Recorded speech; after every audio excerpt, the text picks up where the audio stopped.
Welcome to the Creative Leadership Podcast. My name is Arne van Oostrom, and this is my podcast, and I like it. I like doing this podcast.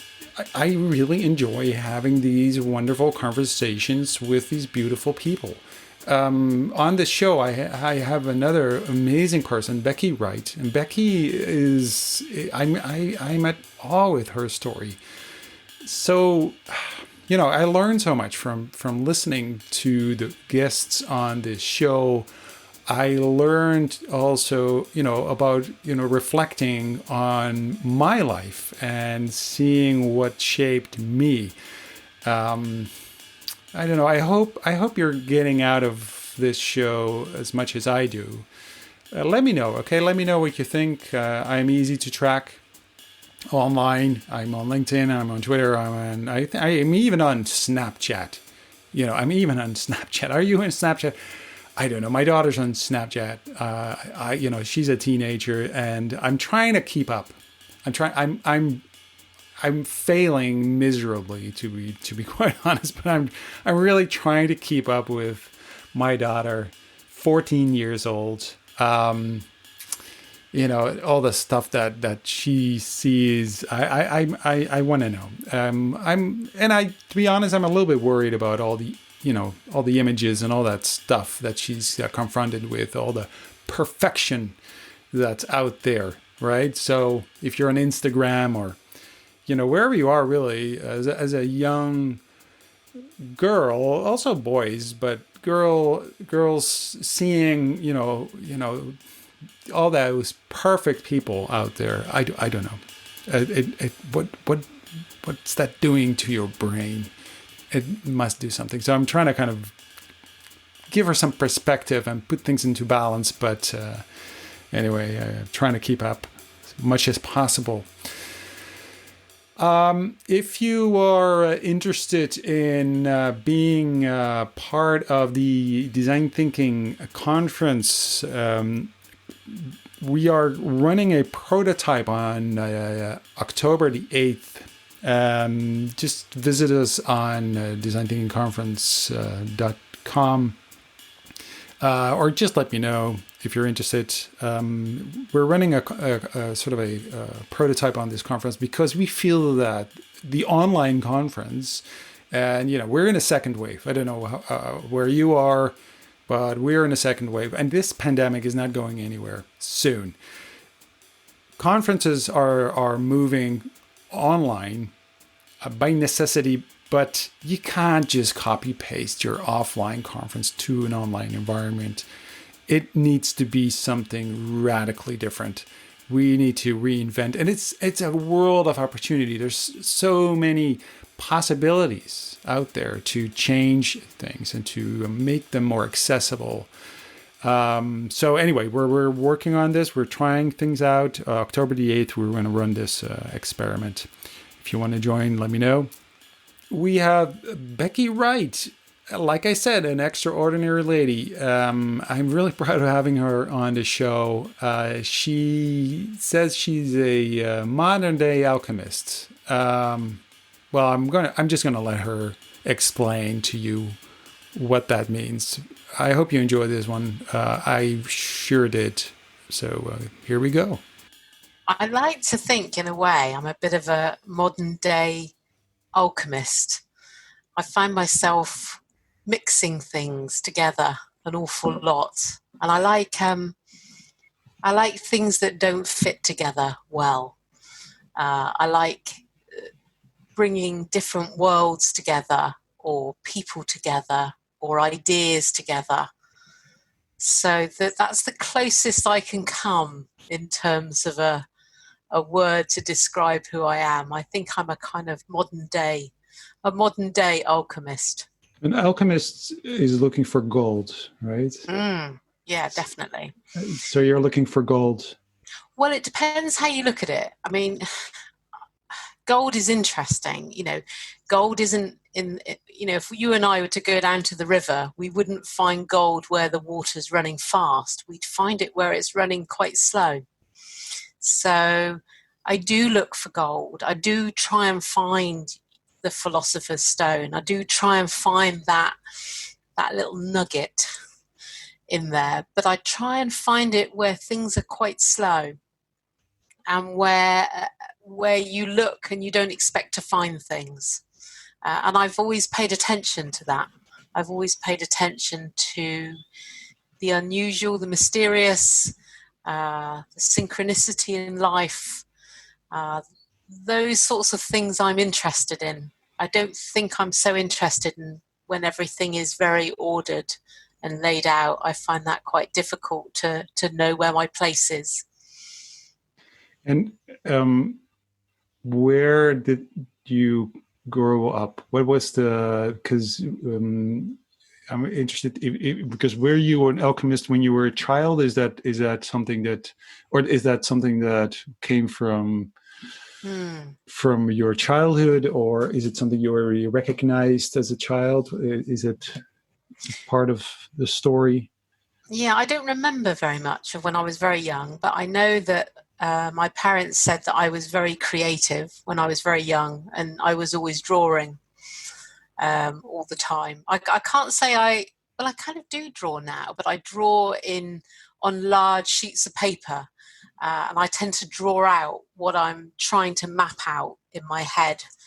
But my father was a very great mystic when he was alive. He used to be a technical illustrator. We grew up in Bath, which is a city in the southwest of England, and I was 3 when we left Bath. But growing up, my father was a technical illustrator, and he liked the detail of things. He would like to get into the detail. But then he was given a set of palmistry books, Victorian palmistry books, and it changed his life. He said that he wanted to give up illustrating and wanted to read people's hands instead. Ah, right. And he became very, very good at it, very good at it. And he became a palmist, and would give talks on palmistry. And I think that really influenced my thinking as I grew up, because his ability to predict and his ability to see things that weren't there, I think that's definitely where I've got that mystical awareness from. But I don't have the same gifts as he had. I don't share. He was very insightful in terms of being able to see things, and I don't. Mine come in a different way. I can see a vision of something, and to be honest, for a lot of my life, I wasn't sure how to make use of that, because it's like getting information which you're not sure is real or not. So certainly I make use of that by paying attention to it and taking it seriously. Whereas I think if I hadn't have had him as a parent, then I wouldn't take that seriously at all. But my mum, she's still alive. She's quite elderly now. She's in her sort of late 80s, but she's always been a kind of a doer. We were brought up in a hotel. We went and moved to the West Country, moved into a beautiful place next to a river, and I grew up next to water, and that had a huge effect on me. In fact, my name Rebecca comes from being the water giver. Oh, wow. And I was named after Rebecca's fountain in Bath. So if ever you go to Bath, you can see Rebecca's fountain. And it had a massive impact on me. I did lots of research into water and water treatments years ago, and discovered, strangely, I didn't know, but I discovered that my grandfather actually studied the hot springs in Bath for most of his life. I didn't know that, and found all of his archives in the Bath Library. He'd written realms. Apparently it took someone 2 years to archive all that he'd written. And I didn't know. I literally went in trying to do some research I think I was working in drug and alcohol at the time, and I was looking at whether hot water or spas would actually help to detox people who had drug and alcohol problems. And he'd actually written loads, absolutely loads. So I certainly have a history of people who want to find stuff out, who want to research things, who question stuff, But Yeah, I think but are not in the sort of the what we would call, or maybe you call it mystical, but there's an element of, it's not the normal way of looking at things. It's like a little bit like, yeah, but there's more to it. There's, right? yes, So because it's interesting because this is where you started with alchemists, and uh, um, and that your father kind of had that influence on you, but then so was your grandfather, was that your father's father? yes, that Yeah, was my right. father's So that's father. in line Yeah, with, right. So there's this lineage of people trying to find out that there is more, yeah, than meets the eye, and that we, in our rational mind, kind of are able to see or recognize. If you said, yeah. as you said, that's really interesting. How that kind of has an influence on you. Definitely. And they were Yeah. both very good artists. And I think that's where, my father would take me around churches and art galleries. That was his sort of thing. And I think that I've picked up some of that. I get quite fascinated by places like that. And And I love art. is there a connection between art and the mystical, Yeah. what is Yeah, the connection? definitely. I think what I love about art is you can have it has a conversation with you. If you allow it to, it has an impact on you. Mm. And I really love, I felt quite sterile at times within our current environment. And like last weekend, I went to an art installation where you could either drive through or walk through.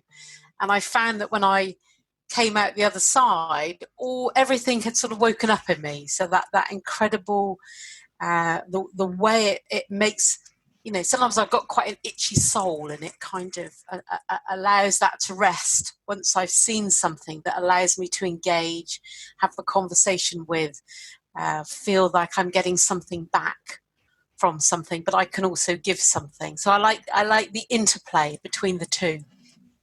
That's what it does for me. I like art that disturbs as well. I quite enjoy looking at disturbing art because that again wakes something up in me. I'm not so good with pleasant landscapes. I think I'm a bit more, I enjoy people who want to take things apart and look at them and use art to do that, and use art to make us kind of question ourselves. I think that's important. And also it's a way that if you look at history, it's a way that we've been able to document moments in time. They've been drawn. Mm-hmm. And I like looking at that through the ages. I find that really interesting. And when you were a child, when you were a kid growing up, were you kid already interested in taking things apart, or as you said in the beginning, were you enjoying, if in hindsight maybe you didn't realize that as a kid, but things that didn't fit together? And was that something you already did you have that in you, or was it sort of something that developed later?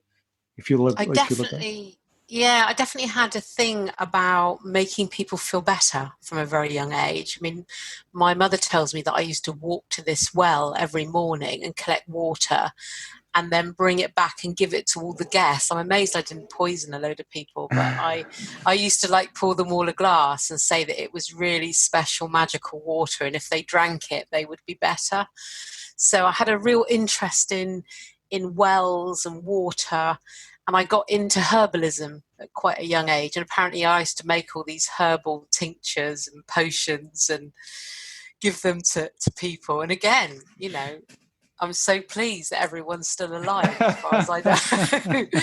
So I definitely had an interest in using things to make other people feel better. Right. And when I look back, there was probably no mistake that I ended up, training and, being a therapist for many years. And I just think that was a very, I wanted to help. Yeah, I wanted to help people. I think I had a genuine need to do that. And my mother was very similar and is similar. You know, she's very supportive and very caring. She thinks about others before herself, and I still love that quality when I experience it, feel it, see it. You know, I think that's incredibly important. And when you were at school, what kind of kid were you when you were at school? Not good on. No? No, I wasn't very good. I wasn't very clever at school. I found it very difficult to concentrate, and I'm afraid I was the one standing outside having a cigarette and kissing the boys, and I wasn't very. I didn't have a very great attention span. And when I look back at my old school reports, they all say could do better, you know, found it difficult to stay attentive. But I was good at cooking. I was very good at cooking. I was very good at pretending that I'd done work. I was very good at blagging my way through things and winging it, I think the phrase is. So I used to wing it a lot. And I also was very good at getting other people to do work for me. So maybe I learned that skill. I know my sister did my art exam for me, so I'm very grateful for her. My mum did my English, so I didn't spend much time at school. I wasn't particularly interested. But your parents are fine with that. At least, well, your mother was actually. They were okay. Yeah. I mean, my parents, their attitude was, if you're not going to go to school, you need to get a job. So I got a job when I was 15 and started working very young. And both my parents were self-employed. And I became self-employed at a very young age. So but when you were 15, you started a job, but was that also, you know, at the same time being at school, or did you really stop going to school? I wasn't at school very much at all. No. I was. Okay, but officially you were still in school. Officially, I was at school. Yeah. Okay. Yeah. Yeah, but I just found it very difficult to read. I'm not very good at reading, and to this day, I'm not very good at. I don't have that ability to read easily. My mind works very back to front, and I find it very hard to digest stuff. And it's amazing, really, because I did go on and get a degree, but I was kind of in my 30s when I did that, and 40s. So in a way, I think it came later to me. Back then, I just wanted to have a good time and be very playful. And what kind of job did you get? What was that job? It was serving, I can remember it. It was serving tea on a railway. I actually worked in the railway cafe and I served tea. That was my job. And I absolutely loved it. And I loved all the trains coming in and serving people. And then I would just be really cheeky. We had this beautiful ancient bridge next to our house, and I actually charged people to go across it. Even though it was free. So I used to sort of apparently stand there and say, well, it costs £1 to go across. And they used to pay me. Really? So I think I had the ability to be quite cheeky. And get away with it. Yeah, and get away with it. Yeah, and I was very cheeky. So I would always find a way to... And I think, to be honest, I think I'm probably the same now. I know that's not a good thing to admit, really, but I can find a way. Like if I can't get access into a nightclub, I'll find a way to get into the nightclub. My friends would always go on, Becky, you go and ask, or you go and speak to the bouncer. How did you get in when you weren't allowed to get in? What's the trick? I'm very charming. I can be very charming. Yeah, very charming, get really interested in people. And I tend to be able to get in the back door. It's interesting. In life, I've been very rarely invited in the front door, which is why it's nice to be interviewed today. Normally, I always get in the back door because I don't know. I just think I always have. So I'm used to kind of just finding a way into the party. Yeah, so it's nice to be invited through the front door. It's lovely. It's a new experience. It's a new experience. That's very funny. Oh, so is that? Yeah, but that's interesting because do you? I mean, you said you don't know why, but do you have kind of a theory why you're never invited to get into the front door? I think I do have a theory. I really hope I've got a theory. So I spent many years in therapy trying to work on what was going on. So I hope I've got some insights into all of that. I think what it was, I've never had very much money. And I've always found that because of that, it's almost like I've been in a lot of situations where I've been in that kind of survival mode. Rather than thriving, I've been very much surviving. And I think what that does, if you're not careful, is it kind of devalues that sense of your own presence when you're amongst people who have wealth or success, and it reminds me of kind of like in the old days when you used to sort of tip your hat to someone, go, all right, all right, sir, all right, madam. And I think I always felt a bit like that, like I was never really worthy of the top table, or I was never worthy of the podcast, or I was never worthy of being the speaker at the conference, or I was never. And it took a long time for me to realize that I had to value those things. Those things are, it's no good waiting for someone to come along and say, you've got a little bit of talent there, maybe we should get you on stage and have a listen to some things. I was almost waiting for permission to do that. And it wasn't until I really felt that actually, I have got a few things I could talk about. And actually, I've got a few interesting ideas. And even now, even to this day on, I truly don't show all of those. I mean, it's like I've got this sort of like I've got a suitcase and I'm still waiting to kind of open it up and go, well, do you want to have a look at this? Because I think this is kind of interesting. Right. And, so it's not, and it was interesting when I did a bit of history on my family history. Apparently my grandfather was very similar. And he had many opportunities to speak, many opportunities to meet very important people.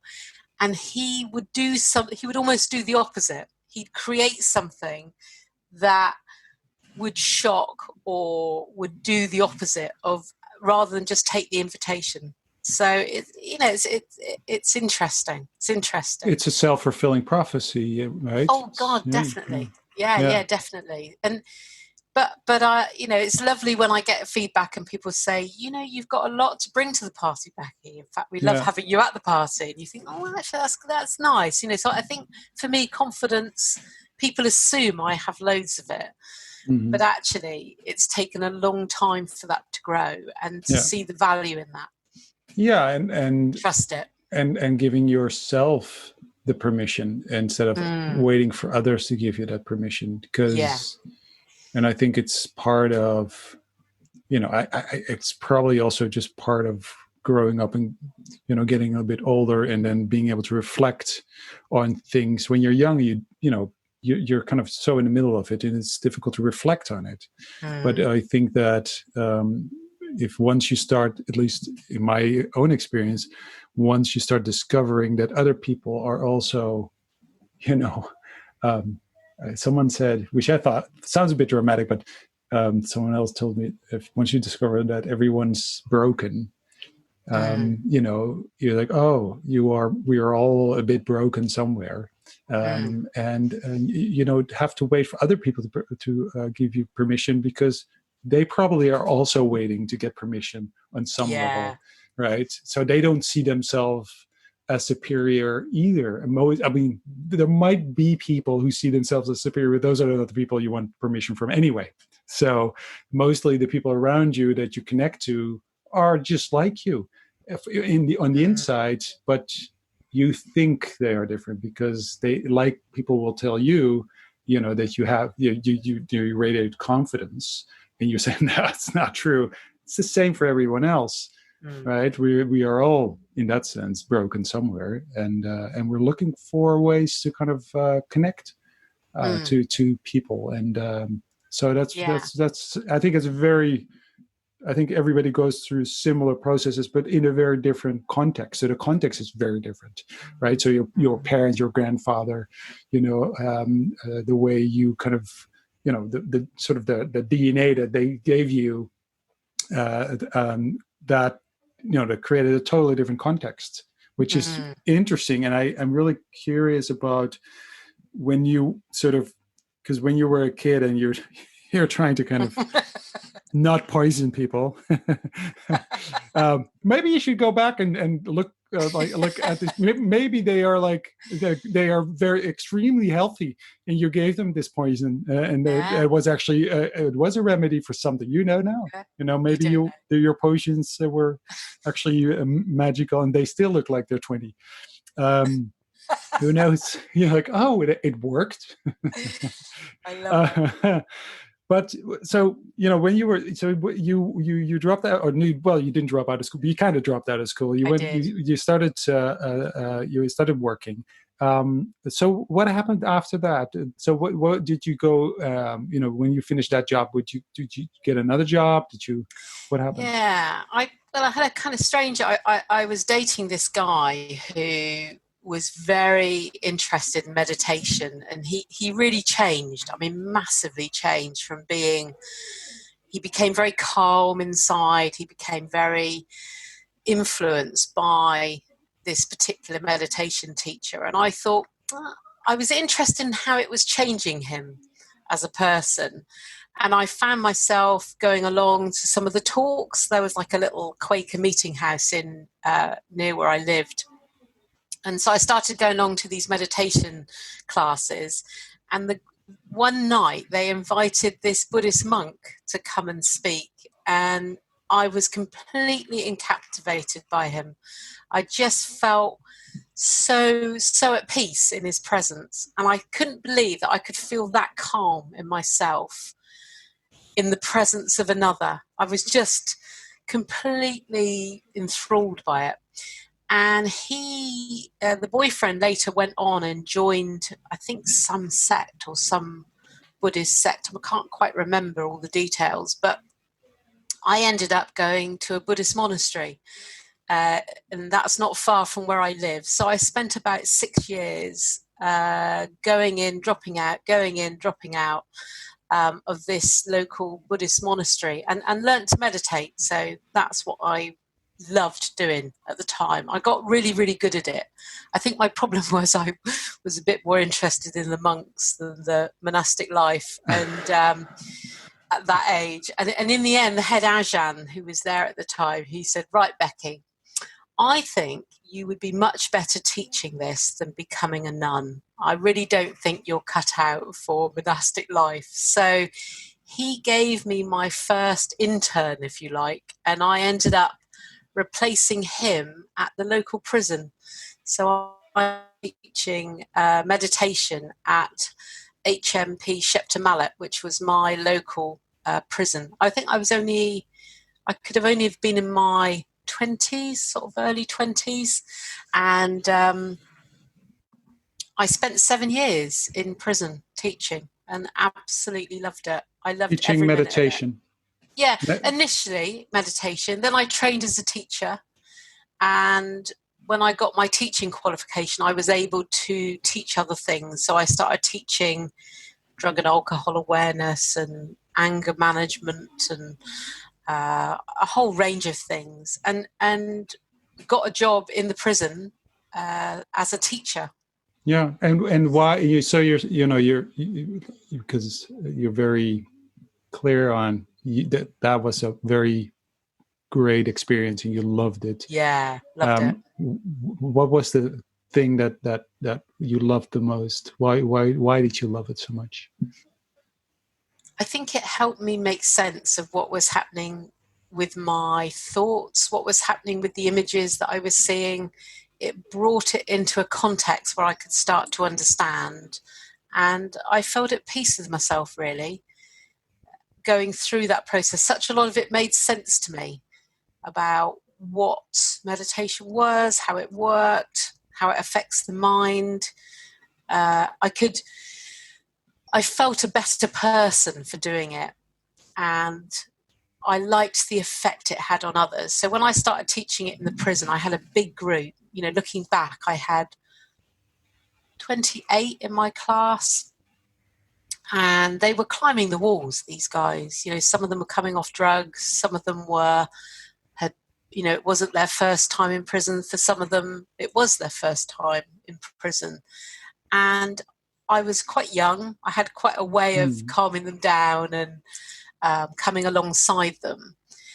And in the end, I ran a group called How to Get High Without Drugs in the prison. And I always had people desperate to come in the class. They loved the class. And they would sit and meditate together. I could get them to be silent together. And the prison governor was paying attention to what I was doing because it was having an impact on the wings. And that was my introduction to, there was an organisation called the Phoenix Trust. They were doing work with prisoners, teaching them to meditate. So I hooked up with those guys and got introduced to Ram Dass. So I spent a lot of time then going on retreats, learning more about kind of spirituality, spiritualism, whatever you kind of want to call it, and then try to find ways to bridge that into the work that I was doing. And by that time, I was doing a lot of anger management work in the prison, and I was renowned for being the anger management kind of therapist, but I hadn't even trained as a therapist. I then had to go and train as a therapist because I was so out of my depth doing that work, really. Looking back, I was so young. So still, you were able to. So what you just said. These you were in this prison. They were climbing the walls. You were able to calm them down and meditate together, be silent together. So if you look back now, I mean, that's a quality that, I mean, not everybody would be able to manage that. How did that? So were you aware of how you were doing that? And did you have a specific kind of methodology for that, or was it just a natural thing that you did because you weren't trained to do so? So what made you able to calm them down? I think it's the ability. I've always had the ability to see through something to the center of what's going on. And I think that was it on. I had the ability to work out what was going on quite quickly. And I kind of turned my back on some of the traditional meditation techniques because they didn't work in that setting. They just didn't work. And so I tried to develop different techniques that would work with the sort of energy that was around. And these guys were very high energy. Mm-hmm. So to calm them down, I would use full-on dance music. I'd kind of meet them where they were, and then I'd bring them slowly into the meditation. If I played them relaxing music, they would climb. Oh, it would be a nightmare. I couldn't calm them down at all. So I found a way of kind of matching where they were and then bringing the energy down into where it needed to be in order for us to start to look at ourselves and connect with each other. And it taught me a lot. It taught me a lot about human nature working in there. I worked with some people in there who really frightened me. And it was good to be around things that scared me. And it taught me a lot about, I really worked with people who nobody else particularly wanted to work with. So I was often given the ones that no one else could deal with or were disruptive or, and they were me, but years ago. I understand being disruptive. I know why that is. And I found that I could come alongside these guys and make them allies of mine and get them to work alongside me. So they became the mentors, if you like, for the group. So, right. But I was only part-time. I only did it for 2 days a week. And the rest of the time I was training as a dietary therapist and as a counsellor. So that was I was trying to do 3 things at once to try and make a living, but at the same time train to try and understand what I was doing, really, because it was way I was just out of my depth a lot of the time. And you felt that? Yeah, I did. Yeah. Especially with the emotional side. I didn't, doing inner work is a bit like sticking your hand in a hornet's nest. And when you're working in prison, it can feel like there's so much of the unknown going on. And I think that probably helps me now because I'm okay with the unknown. I'm absolutely fine with uncertainty. I'm not so good with certainty, but I'm fine when everything's not going particularly well or it's a little bit chaotic. I feel like something rests in me when I'm around that energy. I quite like creative chaos as well. I quite enjoy that. So it taught me so much, and it taught me so much about how to be patient, how not to impose who I am on other people, you have to come alongside people and be where they are and respect where they are. And I think that taught me a lot about that. It was quite a severe learning curve, but I got some good work out of it. I ended up working in probation. I became the counsellor for the probation service. I became a trainer as part of that. And the police, I started working with the police service, working in drug and alcohol. So in a way, it gave me all of those foundations that I needed. And I had my own practice. New Leaf started to grow then. So my own work started to come in and have its own life. So, and when did that happen? So, because you were working at the prison, you started, but you started developing. You started following other courses and trying to figure out what was going on. So, when did you start developing your own business? 1992. I started New Leaf. So. I can't think how many years ago that is. Where are we now? Very long 2020. time ago. Yeah. So I had my first business card, I remember, because it had dietary therapist written on, Becky Wright. So I started working in the local health club. There was like a health farm, like a spa health farm. And I started giving talks there on diet and food and basically all that they needed to eat to keep well. Right. It made them very miserable, but at least their conditions became better. So that's again that I was thinking, gosh, these diets are amazing, but people are very miserable while they're on them. And that's surely not a good thing. So I tried to take my counselling ideas along to try and help them emotionally deal with suddenly not eating things that they used to like and putting them on quite strict sort of detox diets. So I'm still interested in food, but not as much as I was back then. I was kind of living and breathing it. And now I kind of like my bag of crisps and my glass of gin and, so I don't think I'm quite so committed. So what happened after? So you started working for the police. So what exactly? What was your job? What did you do when you were working for drug and alcohol? I was a drugs arrest referral officer, which is a very posh name for someone who spends a lot of time in police cells, helping people come off drugs. So trying to encourage them to reduce their drug use, the harmful side of their drug use, and seeing if there's ways of getting them into treatment. So my job was to assess, to intervene, assess, and then try and refer them into drug treatment programs, which of course there wasn't any money for. So it was they called it a revolving door, and it was a revolving door. And I loved working with the people, and I loved working with the police officers that I worked with. I thought I have great respect for the police, and if ever I was in a really bad situation, I would like them to come to my aid. When I watched them in action and was able to work alongside them for a while, I had the greatest respect for them. But it wasn't a good job for me. I grew up in an area where there was a lot of drug use when I was in my teenage years, and a lot of the people I was seeing knew me in the prison quite well, and in the police cells. So it was very awkward. I would walk in and they go, "Hello, Beck, what are you doing here?" And there was some irony in people who I've certainly dabbled in different substances when I was growing up. And I'm sitting there talking to someone who I may have dabbled in those substances with, and it became very complicated.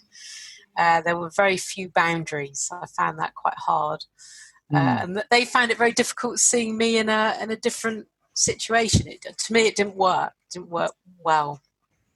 So much as I enjoyed it and I loved working with the police, I think it didn't sit very well. But it did get me a mortgage. So I'm very grateful for that, because self-employment has never got me a mortgage. But having a job at that point, and from then I've always had a mortgage. So I am very grateful for that. But yeah, it was an interesting time. I went and worked in Svetslogorsk, which is in Belarus, for a little while. I got some work over there doing training, so drug and alcohol training, and I went and... How did you end up there? There was this really lovely guy who worked for Mendip District Council, a guy called Graham Jeffs, and he just said, Becky, I think we could do with you in Svetslogorsk. Would you like to come and train some Russian teachers to do what you do? And I said, I'd love to. I'd really love to. So I went over and had this incredible experience. It wasn't very far from Chernobyl, where I was working. And they loved it, and they said, would I come back? So I went back and I did sex education. I didn't realise it was illegal at the time, so that was a bit awkward. I had all my packs confiscated and really nearly got arrested at the airport, and I didn't realise all of that. But working with the guys over there was wonderful. And a real learning experience for me. It's my first sort of time being abroad and working abroad, so that was really good. And again, I got to go around some of the prisons. I was invited into the prison service over there to have a look round, like a visitor, and that was incredible. I mean, so different from over here. You know, at least over here there's 2 to a cell. Over there they were in open rooms, and there were many people in rooms. Most of them were there for alcohol. That was the most common, one of the biggest problems. Yeah. So yeah, it was really, really good. And it wasn't, I mean, although you said, you meet people, you might be scared because they might be, violent, or, but that was a positive experience for you as well, because you said it's good to kind of, it was a positive learning experience to be scared. I think you said that. Well, how does that work? Because a lot of people will kind of shy away from that and say, oh, I don't want to go there anymore. But you took that because this sounds also, specifically going to a country where things are so different and there's many people in the room. I mean, even, but you were used to working with prisoners. But I mean, so so I can imagine that you were scared on some level, but at the same time, you talk about it as such a amazing fun. It's not like you were going to Disneyland, but it's almost like that was awesome. All these. Well, it's that same thing, isn't it? If you hang around with people who've got the same view as you, you never learn anything. Mm-hmm. If you hang around with people that scare you a little bit, it teaches you a lot about yourself as well. Okay. And, but were you aware of that at that time? Was it something you were, explicitly aware of? No, I don't think I had that level of awareness when I was that young. No, I didn't. I was starting to. I was certainly having my own therapy, and I was starting to become more aware of what was going on. I suppose back then I had a belief that there was hope in every person, that inside, even if someone had done the worst thing, I still felt that there was a light there somewhere, or a hope. And that carried on for many years, and then that changed, and then it was time to give that up. So I think when I stopped believing that, or I saw... Because of the revolving door? Or why did that stop? I think I met some people who I knew not only would not change, but they would probably go on and cause harm and continue to do that. And I couldn't hold that hope then, that there was that chance for good in everyone. And, that's a bit sad. It is sad, but it was life-changing in that it helped me to stop doing that work and put my energy somewhere else, which otherwise I wouldn't have. I'd have probably continued, and I'd have carried on being the counsellor for the probation service probably for years. So it was maybe good in a way. I found, although I understood, what drugs can affect us in such a way that people do things where they don't feel that they can take responsibility for that, and I saw all of that. There was a point that I just felt that's enough. I can't believe that any further, because I've seen things that mean that, I don't want to use the word evil, but there was a really dark place in some people which would not change. And I had to accept that and realize that maybe my time working with those people, it was good to stop. I think you've got to know when you carry too much toxicity in yourself, or you're beginning to you don't have that clarity anymore. So I think it's good to know when your time is to stop. Yeah. Yeah, absolutely. Which is actually one of the most difficult things, to decide and to know when to stop. Yeah. It's hard to know when to start. Yes. But I think it's harder to know when to stop. Yeah, and it's good. I think it's really good to, and I stopped, I retired as a psychotherapist about 3 years ago, and that was a good time to stop. I'd done that for about 28 years. And again, it was a good, I'll never lose that insight. I'll never lose that awareness. But I just help people in other ways. I don't do so much one-to-one anymore. That back then, most of my work was one-to-one. Right. So after you stopped working with the prisoners, so what happened then?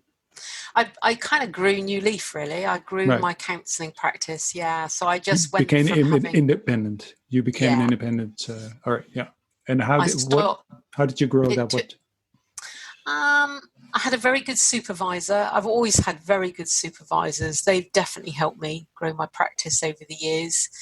I built up a good reputation, and I was never short of clients. I always had lots of clients, and I loved it. I was seeing, 4 people a day, had a little counselling room, and I started off with 1 room. Then I had too much work, so I brought in another therapist, and I had 2 rooms.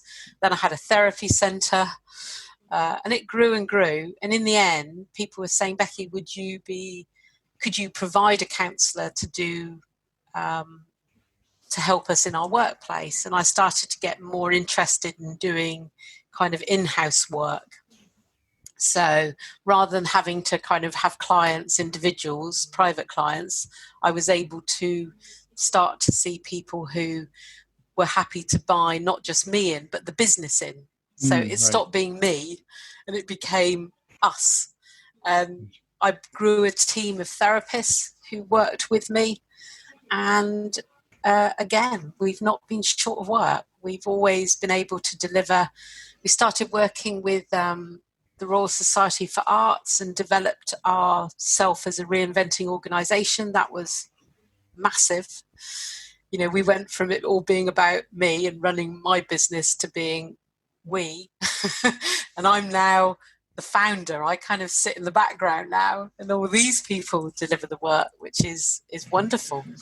And that process in itself taught me a lot about putting those values into practice around, trust and bringing your whole self into work. And I'm very fortunate.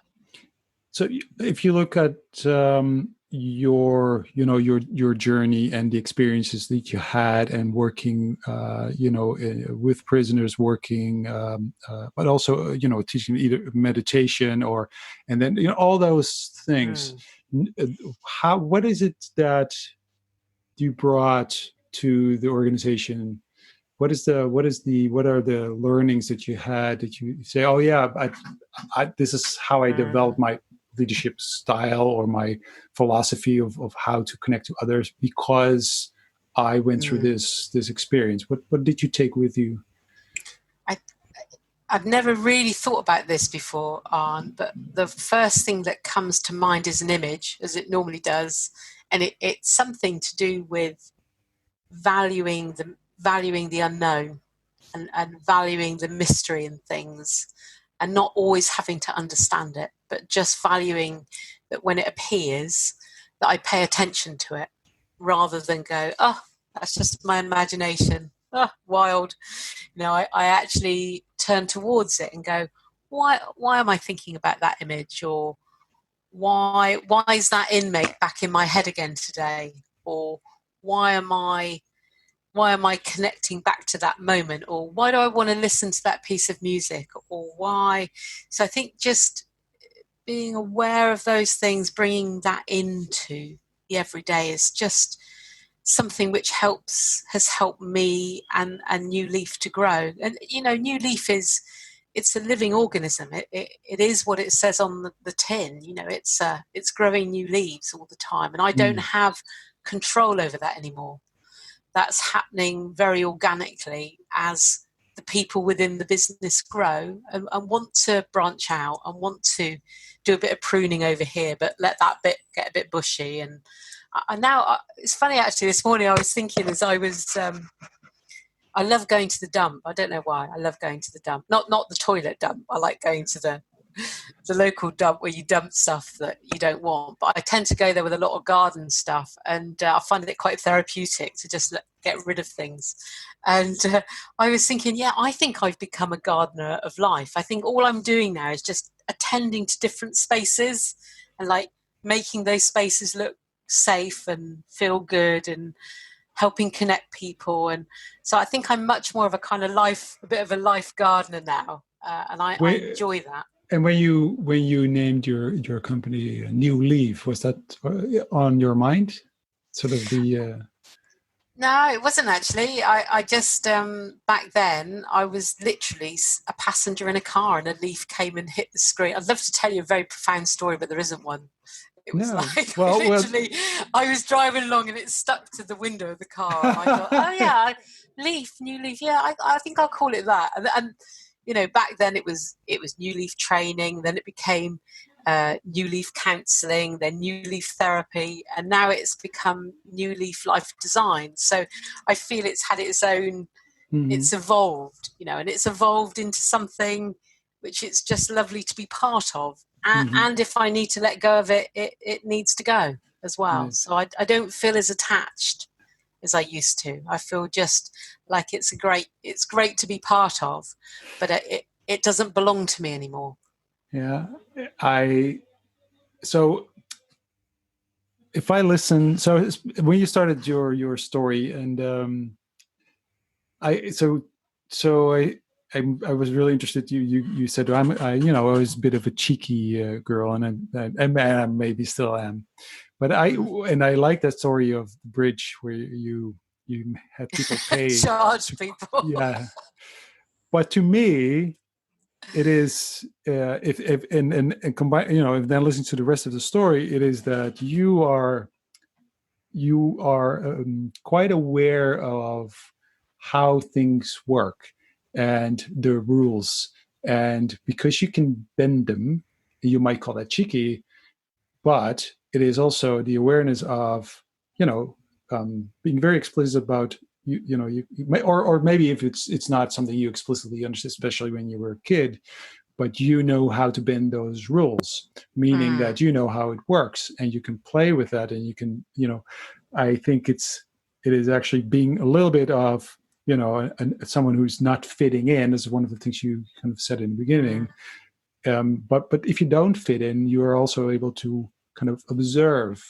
You can see, you can look at it as almost like an outsider, at least feel a little bit like that. But it gives you the ability to observe, and that again too links to me to sort of what you also said. When I said are you looking for gold? You said but gold is you find gold where it's slow, where the water is slow, and when you're saying things like I have to kind of be aware of why do I I'm thinking about this again. What is that about? Why do I? So that's a slowness. That is because if you're always running, you don't have time to kind of consider, your feelings or your thoughts because you have to kind of run. You're running. You're doing a sprint.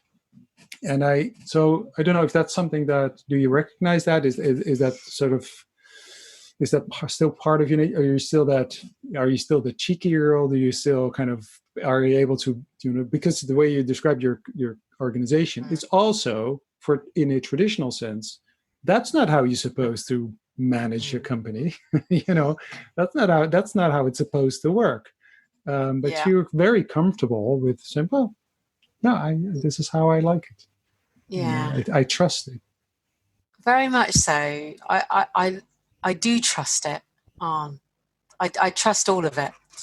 And so far, and I'm not going to touch it because I don't need that reassurance. My sense is that when trust sits at the heart of how I operate, then good comes from that. And I've always seen good come from that. So I trust that things will be okay. I trust that my therapist won't rip me off. I trust that, in the past, I used to have a legal document for everything. I don't have that anymore. Now, some people listening might go, well, that's just so naive of you, Becky. Well, I've got a lot of colleagues who are lawyers, and if I really needed their help, I know that they would help me. But I don't have a business plan. I don't have a strategic vision for the company. I don't have anything that's going to secure me into something that I then can't break free of. So I do have that organic nature. I do believe in, wisdom has to be part of those decision-making processes. I trust that people will do the best that they can do in any moment. And I trust that things will reshape themselves. A bit like, I think about Mercury a lot because I haven't had a chance to play with it for years, but I'd quite like to. But I always remember when you stuck your finger in it, would kind of go out and then it would come together again. And I often use that image to help me cope with the fact that I need to be complete opposites all of the time. I can't just be in one space. I have to work with polarity. I've got to work with everything being the opposite of everything else. And if I can somehow bridge those two extremes, I find that I can run the business along with all the other people that are running the business as well. And it's about being able to bridge those two worlds and be able to sit in between those two spaces. And I find the more I can do that, the more that kind of witnessing that you've just been describing there, it allows me to engage with what is and what's present. And I can then get insights and I can get images from that then inform what happens next. So I find that helps me. And it's like the bipolar of life, really. And I think that's why I feel very comfortable around people with mental illness, because I kind of get that maybe what they're experiencing is the ability to be in lots of different places simultaneously. And whereas we might witness that and go, gosh, that looks very frightening, if you can come alongside them while they're in those places, and that's something I've always been able to do, and I don't feel frightened by being there. I'm still the first to sit with my back to the door. That training's never left me, that you're always able to get out first. I have been assaulted and I have had things thrown at me, and I've had to get out of a cell very quickly, and I've been locked in a cell by accident for a few hours as well. So, I've had all of those things happen. So I don't want you to think that what I'm saying is about being so free-spirited that there's no boundaries. Actually, I'm incredibly boundaried. And I feel that that's what probably keeps me safe at the same time. But it's about having both. Yeah. It's about having both. Exactly. So it is duality. Yeah, the duality, which sounds like a paradox, but it's actually you need both. And is that a leadership skill? Is that something to be able to bridge those and to recognize the polarity and being able to bridge it without wanting to get rid of either one side or the other side? Yeah, absolutely there. So I wanted to kind of come up with a name for the sort of leadership that I was thinking. And it's taken a long time for that to form. Talk about a slow process on. It's been very slow. And the nearest I could come was to use the word liminal. So I call it liminal leadership. Right. And to me, the liminal is about bridging those two spaces, the ability to step into the mysterious and the unknown, and the ability to respect the need for a level of certainty. So to work with those, sorry, I just touched the mic there. It's about being able to be in those two different spaces at the same time. So trusting the mysterious in ourselves and valuing that, valuing the ability to be the bridge in between those two worlds. So the world, both the world of the inside and the world of the outside, but also the bridge in order to make communities work. And, I've been looking at some of the work that you've been doing online, and I've been part of some of those lectures and seminars, and you have the ability to bring people together and to bring opposites of opinion together. And I like the fact that you hang out. You have a backstage area where you hang out and kind of chew the cud. And I want that for me to be very much part of that liminal leadership. I think the individualism is such a barrier to growth in a way. Mm-hmm. I want it to be more about bringing presence into my work and to be present in that work, to work on the self-awareness. I often think about the image of a cauldron, that kind of cauldron of inspiration. If I can put different things into that cauldron and mix it a little bit, then we can have the alchemy of something beautiful come out. So liminal leadership, that's what that means to me. And it means all the stuff, all the buzzwords, but something much deeper than that, which is about mysticism and an appreciation of that being important, bringing the value of that.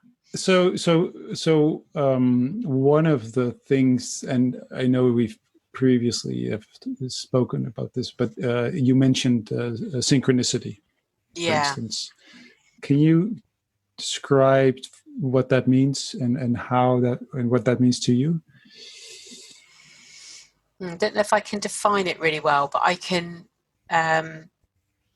When things happen, what I've noticed is when things happen that upset the apple cart or disrupt.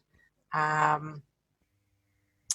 me give you an example because it only happened this week, so it's quite funny. I work with this guy who's a designer, lovely, lovely guy. Worked with each other for years, and I said to him, "I want you to design me a banner, a Zoom banner, so I can put behind me." And he said, "Yeah, I'll do that for you." And I said, "I'd like it to have the life design image on it, and I'd like it to have the name of the business and workplace well-being." He said, "Yeah, I'll do that." And he said, "What sort of size do you want?" I said, "Well, I want it big enough so that when I sit in front of it, it looks like one of those virtual backgrounds, but it's not." He said, "Oh, yeah, sure." So he said, "You measure up, Becky." I'm not very good at measuring, never have been. So anyway, it arrived last Friday. It's 2 meters wide and it takes 2 people to put it up. It is so big, I can't even fit it in my little room that you're looking at. So I had a chat with him and we were saying, it's disappointing and, because it's cost money and, and it's like money that isn't kind of free flowing. So, and then we started to come up with all these different ideas. You could have 2 banners, one sitting in front of the other, and then you could change one depending on what you were exploring at that time. You could have different images. You could have a central image. So all of a sudden, something which was a mistake and could have been taken as a really bad mistake, actually, such a lot of creativity has happened as a result of that. So that beautiful thing when things come together, for me, synchronicity is the coming together of something which wouldn't normally fit. It wouldn't have worked. So I love that, and I like the synchronicity of when you think of someone and they call you, or when you think of something in your mind and suddenly you see it, or all of those I pay attention to, or where you're going for a walk and you see something that shouldn't be there. Right. Why is that there? Right. And that, Yeah, which is exactly. probably different from what other people think of synchronicity as. No, yes. Well, that's actually interesting to find out. Mm. I agree with you. At least to me, it's similar in the sense that for me, synchronicity, the way I kind of started understanding it is that if you feel something, the way you were saying it, you feel something, um, allow yourself to explore that, be aware of it. And because it's not just within you, you are also I might call it an antenna, if you will. You pick up on things that are happening. So there's energy that connects everything. You can take a philosophical or religious approach or a quantum physics approach. It still says the same. Everything's connected through this energy, and I think that you pick up on things, and by being able to say, "Hey, Mike, I this is what I feel," and you can share that with others. Probably others will have the same feeling. So it's this you're part of something. We're all part of that. Everything is connected idea. And what I like about synchronicity is that it allows me a language to talk about things that might sound very mystical, but I feel that language is so important because it connects also people who might feel kind of that they don't like the mystical because it sounds very fuzzy, or it's but it's, to me, it's also growing. There's a language growing that allows us to talk about things like the importance of standing still, doing nothing, mind wandering. It's and it's not about mindfulness, which is or meditation, because again, for a lot of people, that's like it's too fuzzy. But we are starting to see a language appear that allows us to talk about those things that are there, but we have been putting them away as mystical, or putting them away as fuzzy, or and we want to talk about numbers and what we call rational thoughts. But so I that, to me, synchronicity was one of those things that are slowly emerging, that allows people to talk about what they feel and what they feel, and share that, instead of trying to hide it, or interpret that as something that's just within them. And so I don't know, I think that's to me, it's been very helpful. And as a facilitator, as a coach, it allowed me to say, hey, I feel this, so that's relevant, and I'm going to share it, because if I share it, I create a connection, because you will recognize that. You might have a different interpretation of that feeling, but it's connecting, and it's really useful. I can relate to a lot of what you say. I mean, I kind of moved from counselling into coaching because I felt counselling was very limiting as a way of working. And of course, the moment I did that, it gave me permission to share some of those insights, which before I wouldn't have been able to share, or I didn't think I could. And I'm like you, Arne. I'm always trying to find a language so it doesn't sound too out there or too fuzzy or fluffy. I'm always trying to find words that will help people connect.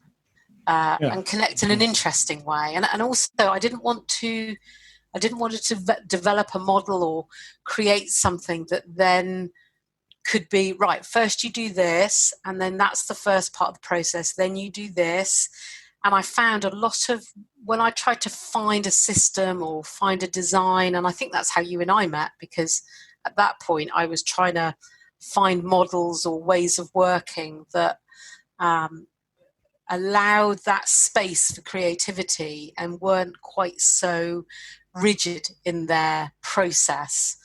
And that led me very much to creating the life design map, because I thought if I can create a map, a creative map, which I will never write about and I will never explain, then perhaps just by people looking at that map, they could somehow share with me what they see, so their relationship to the image that they see. And I started to bring that into my counselling work and then eventually into my coaching work. And then I trained therapists in how to use it. So it became a model that's how New Leaf became New Leaf Life Design, because we started to use this new way of working. And I still feel that there is great value in having something which is not explained. So if someone looks at it and says, so what do I do? Just say, well, how is it for you right now? You don't have to say, well, first we do this, then we focus on that part of it. And then, because that might not be right. Wonderful. That connects to me. That connects to art again. Yes. It's yeah. right. Yeah. Yeah. So that's kind of, I feel like I've kind of come almost full circle. I'm back to that, but have created something which can be interpreted in many different ways. You can see many different things in it. Yeah. And it addresses loads of issues simultaneously. It has all the opposites in there. Yeah. That's very scary for a lot of people. That's very vulnerable. And that is something that very sure that many people will not be able to accept that. Yeah. That it, it is what, your interpretation is actually what it's supposed to be. Yeah. No, you have to explain to me, because you're giving them full responsibility to those people, and they don't want that responsibility, because that's scary, and they want the sort of their, they want it explained. They want to have it explained. They want to have a step-by-step process, and don't want to hear like whatever, it's you create it. It's yours, and it'll let it inspire you, and it's so I think it's for a lot of people that's that's scary, but it is. But I think that's probably also the point. And if you accept that, but it's difficult to sell. Yeah, right? You're not doing a great job of selling it for me. Yeah. Well, no, I will tell you this, that if it's easy to sell, it is something people recognize as something they already been doing. If you're looking for something new because you're in a world that is changing and you don't know what to do, you might want to look into ways of doing things that are very different. And that is always scary, scary. And it is the scary thing that makes you grow. If you're not scared, you're not learning, you're not doing anything new. So it's, for me, having it, to your point, you being scared in certain situations have taught you so many things, but we are scared of being scared. Yeah. That is the problem. It's not being scared is not a problem, but it's being scared of being scared and shying away from it and not putting you in those positions, which you have done many times, putting yourself into situations that you were actually really scared. And maybe, right at that moment, you might not have been, aware of what it would teach you, but you did do it. You did do it, right? So, and I think that is extremely valuable and powerful. And I think that a lot of people should put themselves in those positions in many different ways. It can be very simple. Like if again, I've had this example many times, but it's the simplest thing. If you want to ride a bicycle, and you have never ridden a bicycle, it's going to be scary, right? Of course, it's going to be scary because it's actually quite an amazing trick to ride a bicycle, right? So if you're not prepared to be scared, if you're not prepared to explore and experience new things. So I think, so to me, it's a positive, it's extreme positive. Well, if we look about what's going on around us, there is so much fear at the moment. Of course, that fear polarizes our views, attitudes, the way we relate to each other. We start to blame people. We start to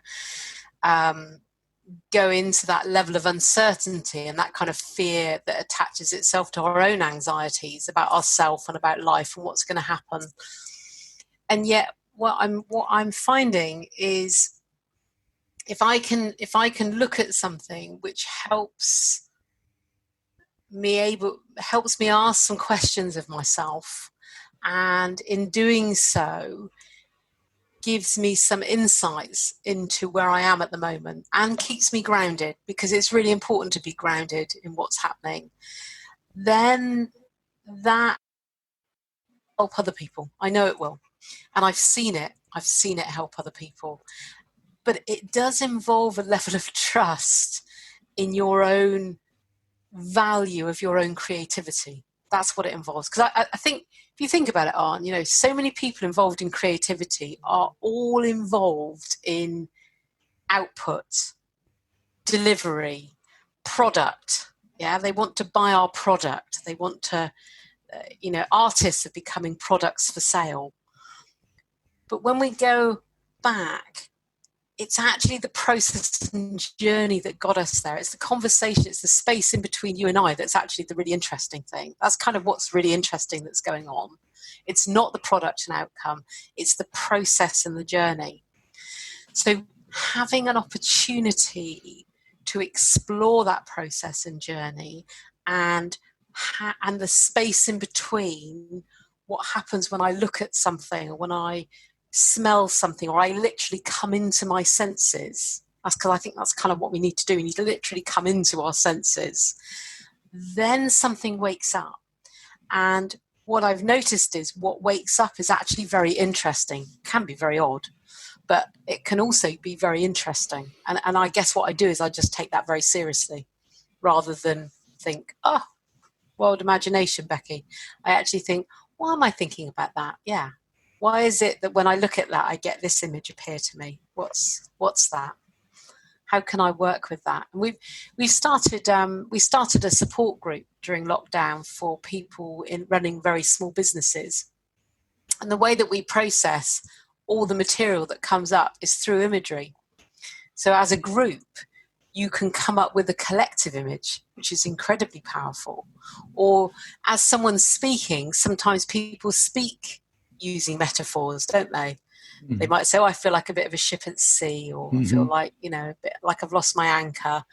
Well, what happens when you start to make use of those metaphors, or you share back to that person what you noticed when they shared that image that they were talking about, or where the journey it took you on? What happens then? And so we've actually created it into developed it into a group, a way of working with a group, and the feedback's been really good, and people seem to be getting value from working in a different way. And I really love working in this way. It's helping me as well as the people that are around me as well. So I do think it's got legs, but you're right, it is scary and it is unknown. It ticks all of those boxes. But if you can sit with it and work through it, then we're back to the gold on the riverbank. We can start to see it. It doesn't feel quite so muddy. We can start to kind of sieve it a little bit and notice it, and then we can think about what do we need to bring together. What are the opposites that we need to bring together in order for the new to emerge? And what happens when we do that? Wonderful. And I hope that you're going to find a lot of gold. Oh, thank you, Rod. On the riverbank. Thank you so much for the conversation. I enjoyed that very much. Me too. It's interesting because now I see you, trying to find that gold there where it's slow, not where it's fast, where it's slow. I think that's an image that will stay with me. very valuable, because I'm looking for slow. I'm looking for the time. I'm looking for that. And I think a lot of people are. And I think, and I started kind of calling that the counter narrative to, this narrative of everything goes faster, faster, faster. And we have to speed up because technology speeds up, and we have to be as fast as technology, but we don't know. It's actually, we need a counter narrative of being aware of who you are, what you're feeling, sort of, and slowness, which is, it's such a, it's such a negative thing, especially if you're in business. Slow is not a positive, which is really very strange, because slow, is actually so useful, and we need that. And it's and that's, again, so that I'm finding very difficult to sell, but I'm not interested. But I'm not interested in that at all. So I think talking about synchronicity, I believe in that. If I have that feeling, you have that feeling, there is going to be many, many other people who have the same feeling. I think you and I are just picking up on things that are out there, and it's, in that sense, not a responsibility or a duty, but it's actually probably something that it's valuable to speak up about those things. That yes, you can, go to the place where it's slow, because that's where you find the gold. So I'll take that with me. Thank you, Ron. Thank you very much. Lovely chatting with you. I really appreciate it.